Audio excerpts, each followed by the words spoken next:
Chapitre 42. Puisque j'entre dans la seconde période de ma jeunesse, puisque je dépose la robe prétexte pour prendre la robe virile, il faut que le lecteur fasse connaissance avec les individus qui peuplent le second cercle de ma vie, comme il a déjà fait connaissance de ceux qui peuplaient le premier. Il existe dans les localités voisines de nos grands bois une population particulière qui, au milieu de la population générale, garde son cachet, conserve son caractère et fournit à la poésie universelle qui est l'âme du monde son contingent de poésie. Cette population, c'est la population forestière. J'ai beaucoup vécu avec les gardes et beaucoup vécu avec les marins, et j'ai toujours remarqué une grande analogie entre ces deux races d'hommes. Les uns et les autres sont en général froids, rêveurs et religieux. Souvent le marin ou le garde forestier restera côte à côte avec son meilleur ami, l'un filant 40 ou 50 nœuds sur l'océan, l'autre faisant 8 ou 10 lieues à travers les grands bois, sans échanger une seule parole, sans avoir l'air de rien entendre, sans paraître rien voir. Et cependant, pas un bruit ne passera dans l'air que leur oreille ne l'ait saisi. Pas un mouvement n'agitera la surface de l'eau ou l'épaisseur des feuilles que leur regard ne l'ait apprécié.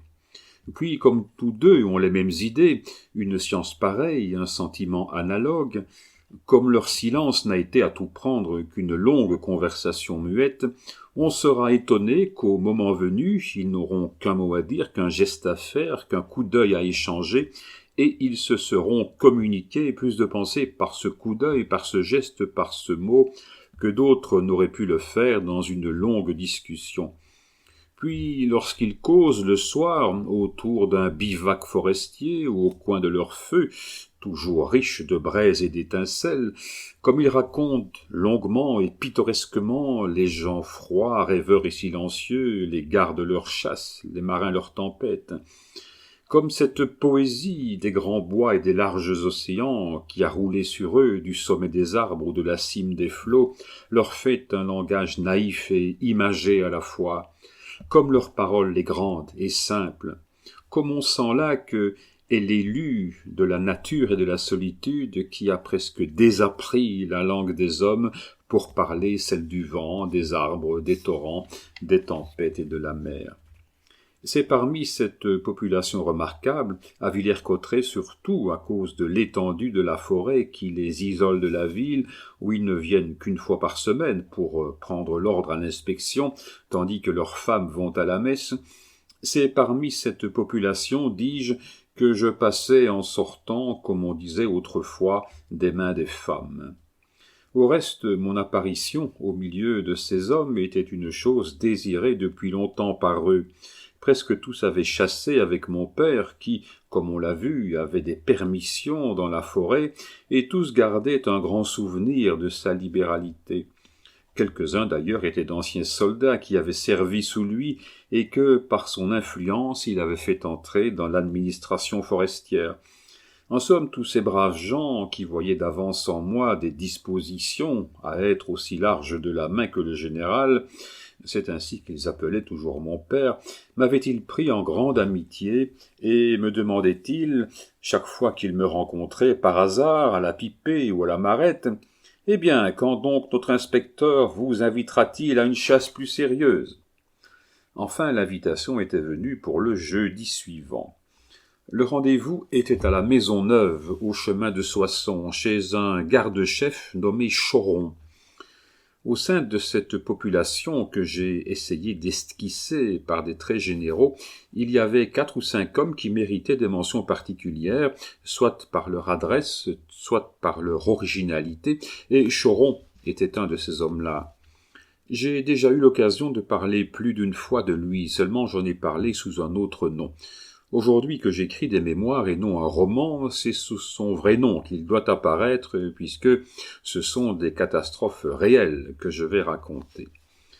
À l'époque où nous sommes arrivés, c'est-à-dire vers le commencement de l'année 1816, Choron était un beau garçon de 30 ans à peu près, à la physionomie franche et ouverte, aux cheveux blonds, aux yeux bleus, aux gros favoris, encadrant admirablement son joyeux visage. Du reste, admirablement pris dans une taille de 5 pieds 4 pouces, et devant à l'harmonie de ses membres une force herculéenne citée à 10 lieues à la ronde. Aussi Choron était-il toujours prêt. Avant que certaines idées de jalousie, idées fatales qui causèrent sa mort, lui passassent par l'esprit, nul ne pouvait dire qu'il avait vu Choron malade ou soucieux. Le matin comme le soir comme la nuit, Monsieur de Violaine pouvait venir frapper à sa porte et l'interroger. Il savait, à 50 pas près, où baugeaient les sangliers de sa garderie, car Choron était un de ces hommes qui, comme bas de cuir, avaient pu suivre une piste pendant des jours entiers. Lorsque le rendez-vous de chasse était à la Maisonneuve et qu'on devait attaquer à un quart de lieue, une demi-lieue ou une lieue de là, si l'animal avait été détourné par Choron, on savait d'avance à quelle bête on avait affaire. Si c'était un tyran, un ragot ou un solitaire, un sanglier ou une laie, si cette laie était pleine et depuis combien de temps elle l'était. Le solitaire le plus rusé n'aurait pu cacher 6 mois de son âge à Choron, qui, à l'inspection de son pas, eût rectifié son extrait de naissance. C'était merveilleux à voir, surtout pour les chasseurs parisiens qui nous arrivaient de temps en temps. Il est vrai que pour nous autres, chasseurs campagnards, qui avions fait les mêmes études mais qui étions restés dans les degrés inférieurs, la chose n'avait rien de surnaturel.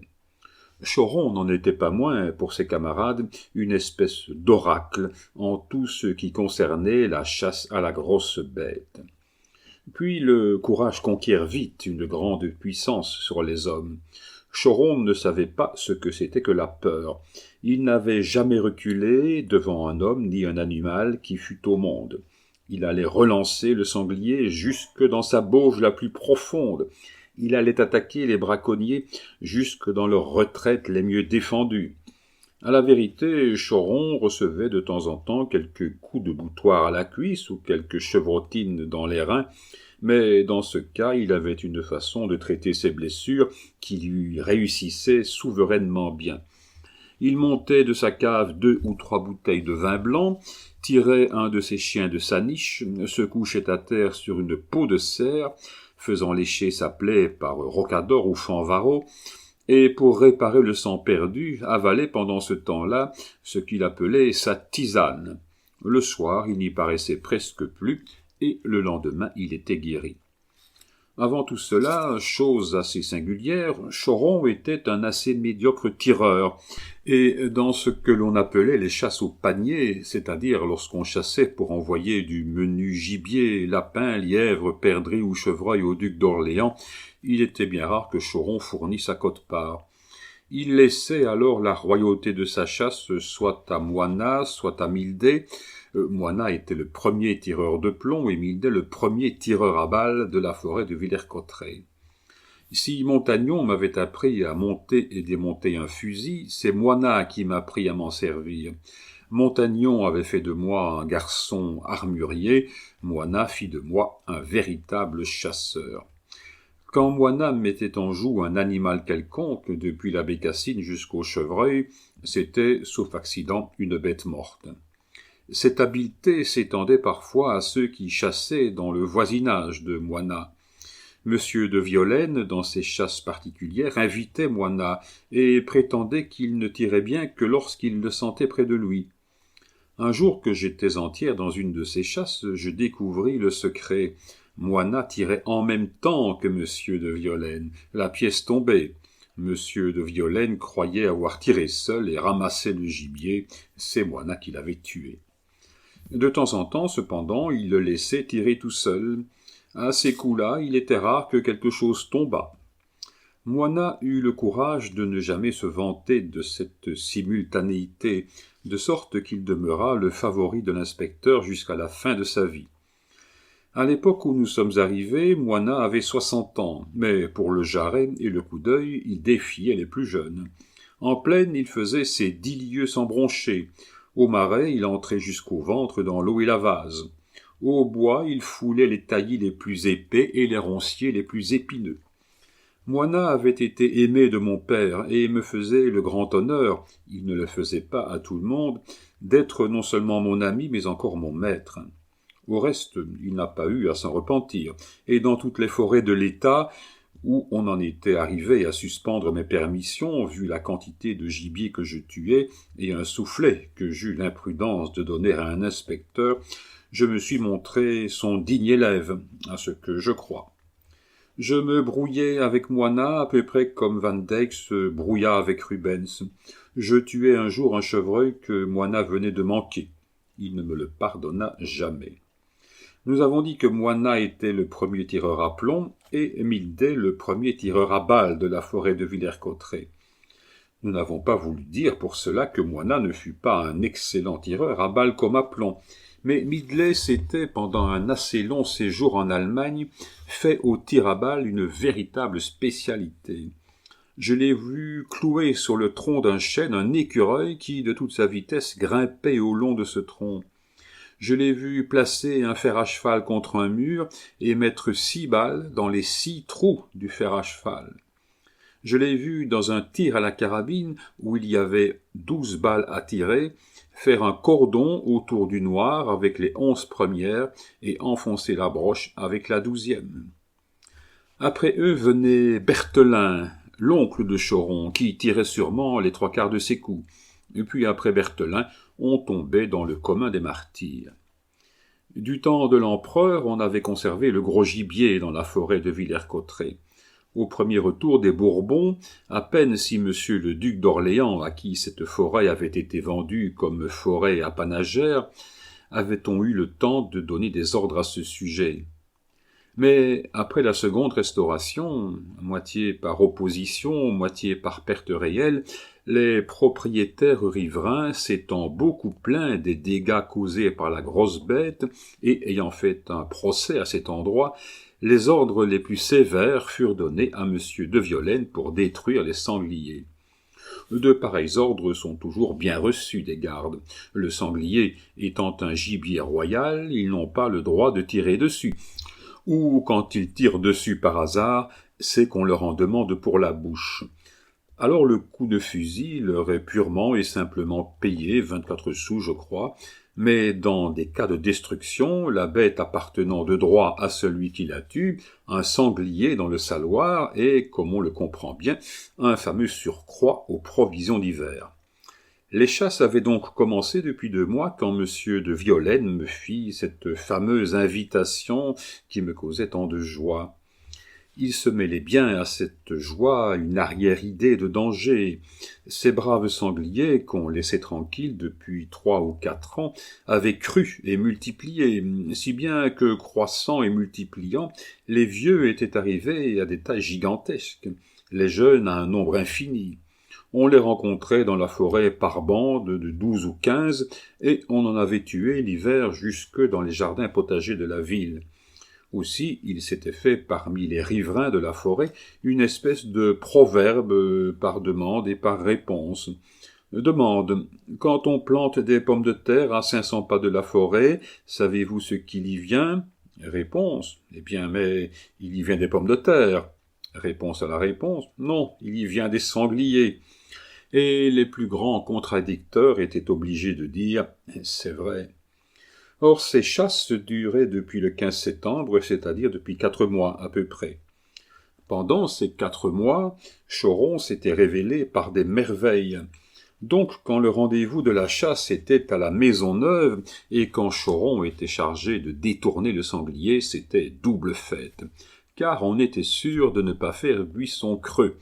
Il est vrai qu'on faisait 1 lieue et demie à pied avant d'être à la Maisonneuve, mais en arrivant au détour de cette belle route taillée au beau à travers la forêt, on apercevait de loin Choron debout sur le chemin, à 4 pas en avant de sa porte, son corps de chasse au poignet, saluant son inspecteur et son cortège d'un lancer ou d'un halali plein de verve. Cela voulait dire que l'animal était mort ou que l'inspecteur et son cortège étaient des mazettes. Puis dans la maison, on trouvait 5 ou 6 bouteilles de tisane, comme Choron appelait son vin blanc. des verres scrupuleusement rincés par une charmante ménagère, et un pain de 10 livres qui semblait pétri avec de la neige. On mangeait un morceau de ce pain avec un morceau de fromage, on faisait un compliment à madame Choron sur son pain, sur son fromage et sur ses yeux, et l'on se mettait en chasse. Disons en passant que Choron adorait sa femme, et sans motif aucun en devenait de jour en jour plus jaloux. Ses camarades le plaisantaient parfois sur cette jalousie croissante, mais la plaisanterie d'ordinaire était courte. Choron devenait pâle comme un mort. Puis, se retournant et secouant sa belle tête du côté de celui qui touchait imprudemment à cette plaie de son cœur que la langue de ses chiens ne pouvait guérir, « Tiens, lui disait-il, un tel, si j'ai un conseil à te donner, tais-toi, et tais-toi tout de suite. Plus tôt tu te tairas, mieux cela vaudra pour toi. » Et le mauvais plaisant se taisait aussitôt. Ajoutons même que, de jour en jour, les allusions que l'on osait faire à la seule faiblesse de cet homme si fort devenaient de plus en plus rares et promettaient même, dans un temps très court, de ne plus se renouveler du tout.